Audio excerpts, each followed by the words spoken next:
Well, it's great to be back in St. Johns County, and I want to thank Valley Smoke Barbecue for hosting us. This is a good spot. They've had really, really good stuff. It's been a while since I've been able to eat here, but I really want to thank them for their hospitality, and I want to thank everybody that's here joining us for a great announcement showing that we continue to be very strong and supportive of our men and women in law enforcement. We do have the Chief Financial Officer from Florida with us here today, Jimmy Petronis. We have the sheriffs from both St. Johns and Putnam County, Sheriff Hardwick and Deloach. So I want to thank you guys for being here. We have Corporal Stacy Sastre, who's with the St. Johns County Sheriff's Department, and we've got a number of elected officials. We have Senator Hudson, Representatives Stevenson, Byrd, Payne, Senator Bradley, Representatives Garrison, Yarborough, and Jason Fisher. So I want to thank them for their good work because, you know, the announcement here today, they're the ones that had appropriated. So thank you guys for doing that. And then we've got from representing police departments, not just St. John's Sheriffs and Putnam Sheriff. We got Atlantic Beach PD, we got Neptune Beach PD, and so really so many people in this local area. So I really want to thank them. You know, we've worked really hard in Florida to be sure that as national trends over the last 2 years were to take money away from law enforcement, to blame law enforcement, to turn your back on law enforcement, that we stood strong and we would not flinch from being a law and order state, that we support the men and women in law enforcement, and that we want to show that we're stepping up to the plate. So last year, you saw municipalities around the country actually eviscerate police budgets. They would cut funding, places like Seattle and Minneapolis and New York City, and the results were catastrophic. You saw huge increases in crime. And from a morale perspective, it was really damaging for the people who were putting on the uniform, because they're the ones that we expect to show up when things are tough, when there's problems, when people's lives are in jeopardy, and yet they did not have the support of the communities in those places and throughout the country. And so just from a moral perspective, that is wrong. And so we said, we've got your back. And so last year, as those jurisdictions were doing that, I was able to sign in the budget a $1,000 bonus for every single sworn law enforcement officer in the entire state. And I got to tell you, we promised that we would do it again this year. And part of it was I'd have people come up to me and say, you know, we really appreciate the bonus. But I can tell you the amount of the money, while it's nice to get additional money, it was much more just the fact that they were getting the bonus meant that they were supported, and that people, the governor, the legislature, supported the mission and understood the sacrifices that they were making. So that was very, very meaningful for people. And I got to tell you, I mean, there's no state that's done more for law enforcement than the state of Florida since I've been governor. And so we're very, very proud of that. But now that we're looking for this year, we wanted to do it again. And part of it was to continue to show that support. We also did some great legislation, which we'll be rolling out soon. But part of it, quite frankly, when you talk about our police, our fire, our teachers, we just did a historic increase in teacher salaries, and some of these really key pillars of our community.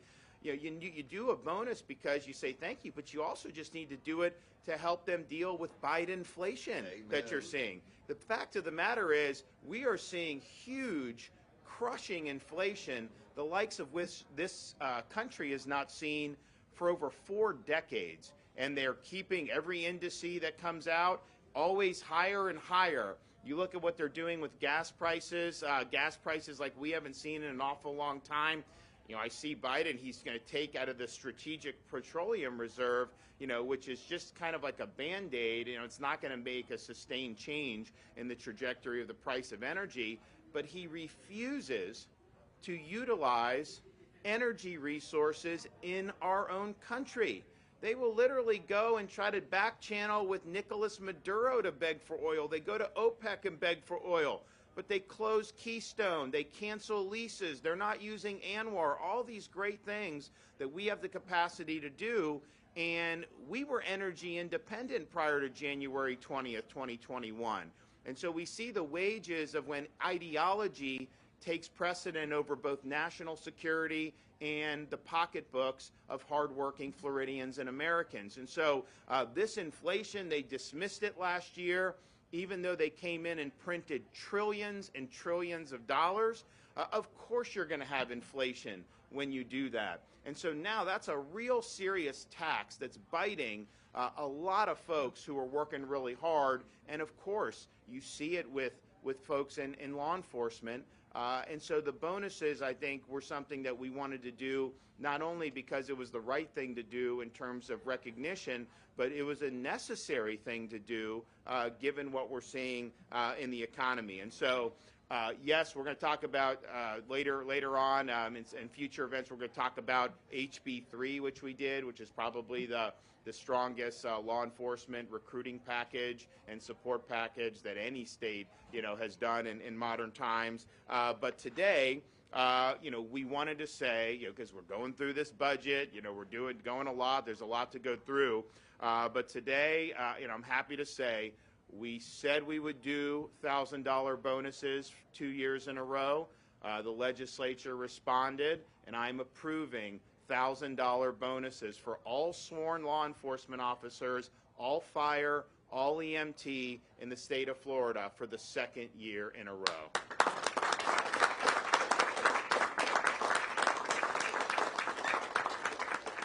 And so this will represent over $100 million worth of bonuses to folks who are on the front lines protecting our communities. Obviously, they've done a lot during things like COVID. They've done a lot to keep the community safe, and so we're really, really excited. And so whether it's a sheriff's department and sheriff's deputies, whether it's a municipal police department, fire, paramedics, EMTs, you name it, you're eligible, and we're going to be doing the $1,000 bonuses for the second straight year. So we're proud of that. We're proud to be able to stand with our great first responders in the state of Florida. We'll be talking about HB3, some of the things they did there. I think actually HB3 increases some of the sheriff's salaries, for our elected sheriffs. But there's a whole bunch of things in there that are going to be huge boons to people that wear the uniform. Yes, some of it's recruitment, which we've discussed in the past, and I know there's going to be a lot of people in other states who are going to want to come down. I was talking to someone, they're out in California, they're like, look, if we were already qualified for our pension, we would leave to Florida the next day. I mean, that's just, but they got to stay more, and they got to try to do their pension, but some of those areas aren't treating them very well. So we're proud of what we've been able to do here. We're going to continue to do it. Again, we do have more announcements with some of the legislation that we've had, but for the second year in a row, the state of Florida is stepping up. And, and a lot of these agencies are, sheriffs here and these other counties, these are local constitutional officers. They handle their pay, but we're going in on the local level and supplementing that with these bonuses. And so I think it's meaningful. I think it shows that we support the folks that wear the uniform. And the better the morale, the more the community is supporting law enforcement, the more that we have good laws that promote public safety, the safer our communities are going to be. This is not rocket science. If you cut police budgets and you turn your back on law enforcement, you're giving the criminals an upper hand in being able to do what they want to do. That makes families less safe. So in Florida, we're doing the opposite of what you've seen in many of these decaying jurisdictions around the country. We're going to make sure that we have strong communities. We're going to make sure that we have very, very well-supported folks who are wearing the uniform. And I'm just happy to be able to be here to officially approve these bonuses. I still got to go through other stuff in the budget. It's going to take some time because there's a lot of stuff in there. But rest assured, this is approved, signed, sealed, and delivered. So in the months ahead, once the money becomes available, we'll be transmitting those bonuses out to folks all throughout the state of Florida. And we're proud of that. So thank you, guys. Now, we're going to hear from some of our law enforcement folks. So St. Johns County Sheriff Robert Hartwick is here. So why don't you come up, Sheriff? Okay, go ahead. Yep. Thank you, Governor. Yep. Governor, first of all, on behalf of the men and women that are just here behind you, I got to tell you this. While other states turn their backs on law enforcement, you stand beside us, you lead from the front, and we will follow you, sir. So that being said, we thank you and salute you for this bonus for our men and women.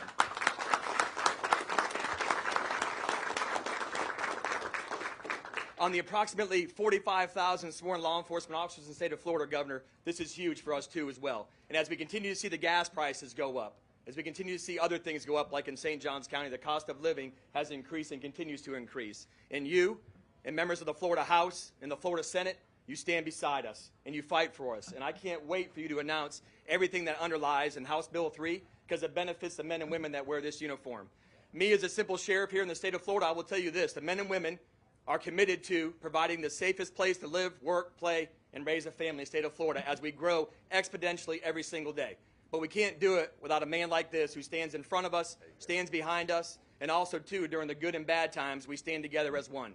So on behalf of law enforcement again, Governor, members of the Senate, members of the House, CFO Petronas, thank you very much on behalf of the men and women of law enforcement. Thank you. Nice.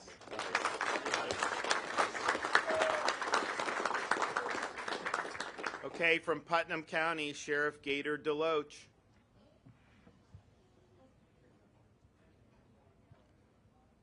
You know, coming from a small fiscally constrained county, $1,000 bonus is a lot of money.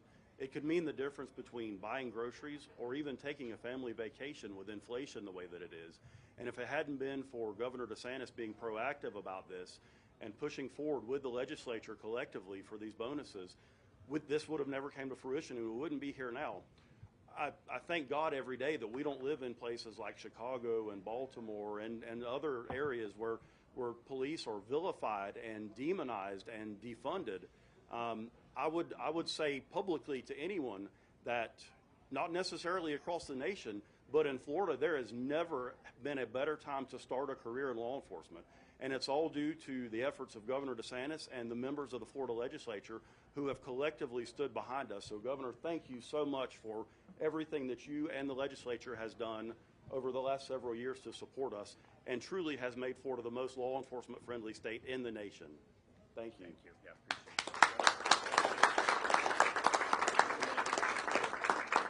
okay, and then with St. Johns County Sheriff's Department, we have Corporal Stacy Sastre. Where's she at? Oh, right here. Come on. Hello. Hi. I also kind of want to echo the sentiment of Governor DeSantis. This $1,000 check, it's not even the money as important as what it symbolizes. This is not always an easy job. We see things and do things that a lot of the communities can't even really imagine. And to have the support of your community, to have the support of your governors, your legislators, it really means a lot. It makes the job a lot easier. And to work in a community, certainly St. Johns County, that supports the law enforcement officers that do this job every day makes this job so fulfilling. And I'm thankful to work in this amazing county. I'm thankful to work in this great state, and I wouldn't want to work anywhere else. So thank you for your support. Thank you. Awesome.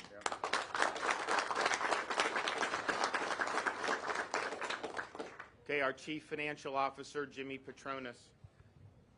Thanks, Governor. Friends, it's Christmas in March. DeSantis Claus strikes again, and all those merry elves of the Florida legislature just pulled it off again. And Governor, thank you for your leadership. You know, our law enforcement community is so integral to the safety and security of the citizens of the state of Florida, but it's also vital to our economy. And I tell people all the time, people will not relocate their families or will relocate their businesses. They won't make investments in this state if it's not safe. And y'all work a safety net that works 24/7, 365 in this state that makes people excited about making an investment here because it's safe here. We take it for granted. We do take it for granted. But the governor leads, he reminds, and he continues to set the message and the tone that the state of Florida is not only a safe place to do business, but we appreciate our law enforcement. Members of the legislature are here. They work, they take time away from their families, they go and they hammer out solutions, and they balance the budget every single year, unlike our federal government. So again, thank you for the leadership of the legislature. Governor, I think we need to be doing an amendment to the bill, though, because I hear some canines whimpering here that they're not being recognized through all this. But anyway, it's a real honor to see your leadership in action and taking care of those that take care of us. God bless. All right.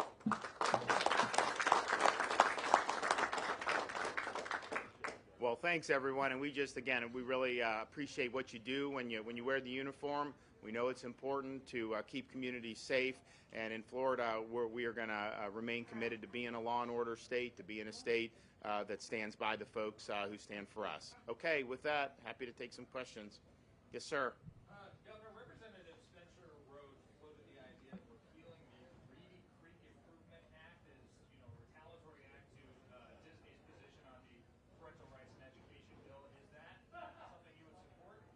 So, well, I would not say that that'd be retaliatory. I mean, the way I view it is, there are certain entities that have exerted a lot of influence through corporate means to generate special privileges in the law. I don't think we should have special privileges in the law at all. I mean, some of these things have developed over the years. I actually had to deal with this last year when we passed a bill to protect Floridians against big tech censorship. The idea was to be able to let them sue under Unfair and Deceptive Trade Practices Act, protect political candidates from being deplatformed, stuff that was good, and it's being litigated in the courts, which we knew it would. But at the 11th hour, the legislature slips in a provision in that law that said if you operate a theme park, it doesn't apply to you. And that was meant solely to protect Disney. And I opposed that when it happened. I had to make a decision. Do I veto? Do I throw the baby out with the bathwater and veto the entire bill? And I didn't think it was worth doing. But if you look at like a provision like that, repeal that. That shouldn't be there anyways. And so I don't think it's retaliatory. I just think that Disney's posturing has alienated a lot of people now. And so the political influence they're used to wielding, I think, has dissipated. And so the question is, why would you want to have special privileges in the law at all? And I don't think that we should. But it's not a matter of acting like that those were really great policies. I mean, I think those were policies over decades, that were embedded into Florida's law, largely because they wielded a lot of influence. And I think because they've been able to do that over the years, I think that's why they've gotten one of the reasons they've got so far over their skis on this parental rights stuff, because I think they're used to having their way, and they're not used to having people that will stand in their way and say, actually, the state of Florida is going to be governed by the best interests of the people in Florida. We're certainly not going to bend a knee to woke executives in California. That is not the way the state's going to be run. So I would say reevaluate any special privileges in the law. But the one time they got something when I've been governor was that big tech carve out. That was wrong at the time, and it should be repealed. Governor, a couple of things. Since we're in the area where redistricting is going to be important, you're having the special session coming on that. Do you really think there could be a compromise? Do you really believe we're going to see a change to what you want with redistricting? So look, I think the legislature is going to pass something that will get my signature. I mean, look, at the end of the day, we were very clear about what the legislature was doing, that would not get my signature. I think that there was a mistaken belief, that somehow I didn't mean what I said. Guys, I mean what I say, and so we ended up in this position.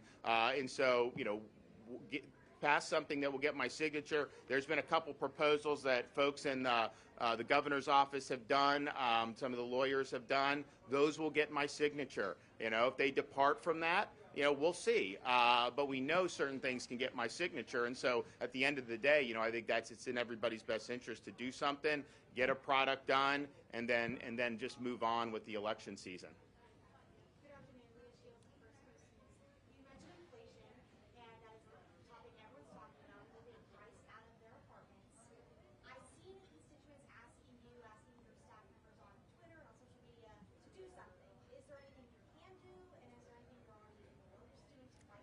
So a couple of things. I mean, obviously, the overall inflation is being driven by bad federal policies. I mean, they've printed trillions of dollars. They're spending money we don't have. This is textbook. I mean, even Keynesian economics would say this was what was going to happen. And Biden was warned about this by people like Larry Summers, who was the Treasury Secretary under Clinton, saying, if you go through with this, you are going to cause an inflation surge. And so that's what we've seen. Just think, though, as bad as the inflation is and as much money has been printed, we came within a whisker of them doing trillions more that almost would have gone through, and I think that would have accelerated it to no end. So that's just the reality. So I do think that they need to be willing to reverse course here. Let's get on a little bit better footing and stop driving this. So, one way you can address it is actually trying to achieve American energy independence like we had. That not only affects people at the pump, that affects people across the board. It does affect things like construction costs. All this stuff goes into that. And what you're seeing is, I'm flying in today and I'm looking over St. Johns County, and I see all these lots being cleared because they're building so many new homes, and the demand is through the roof. But you think about how much is it going to cost to construct that home today versus what it would have cost 18 months ago. It's probably 15, 20, 25% more expensive for some of the materials that go into that than there. And so that's just the reality that we're dealing with. Now, I also think, in Florida, we've done a lot. There's hundreds of millions of dollars for rentals assistance. There's we fully funded the Sadowski Trust Fund. I'll be approving that money in the budget, so that will go through. But you look at the demand in Florida. I mean, part of the reason is because people are trying to get the hell out of these dumpster fire states that have just done so poorly. So everyone's trying to figure out how to go into Florida. So what I think will happen is, you're going to need more supply. Yes, we have different programs to help alleviate. I view a lot of what we're doing with the police and the fire and the teachers as helping to address overall inflation as well, because these are staples of the community that you need. We all know, if you're a police officer or teacher, you ain't going to make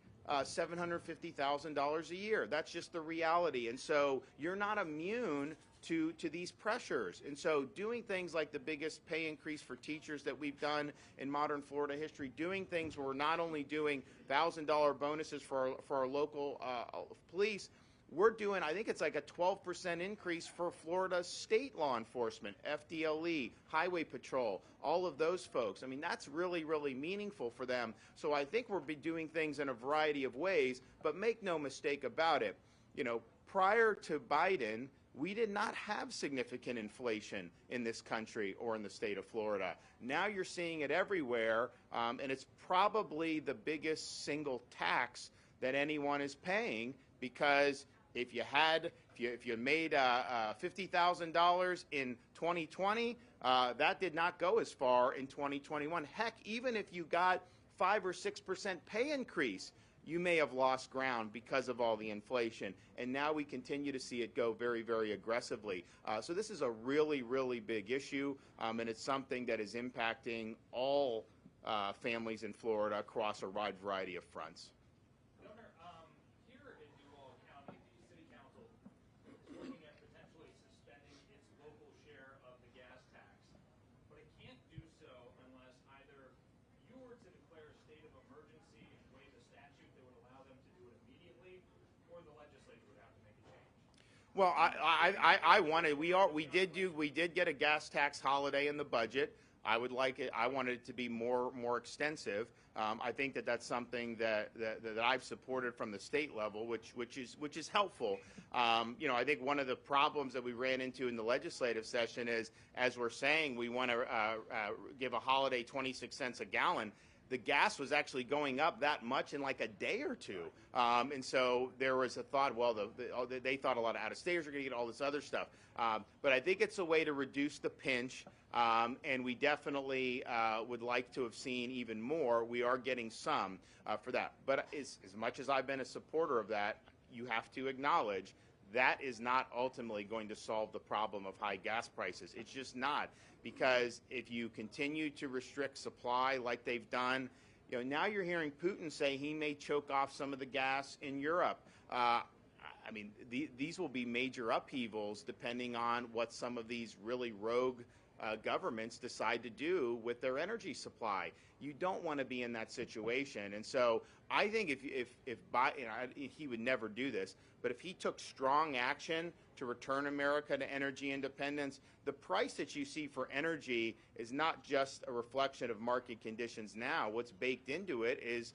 what they think is going to happen in the future. That's how markets work. So if you did that, that would absolutely have an immediate downward pressure on this. And I think that you need to do that. So we were able to deliver hundreds of millions of dollars in gas tax relief at the state. I think any local government is able to go in and cut taxes as they see fit. I don't know why it would be tied to any type of, emergency. Cut the tax if you want to cut the tax. We suspend for some. I would like to do it even longer. If they want to punch that through in a special session, obviously I would be supportive of that. Okay, thanks everybody. Appreciate it. Are you going to the Clay County Fair this year? You went to the fair last year. Are you going to go this year? To be determined.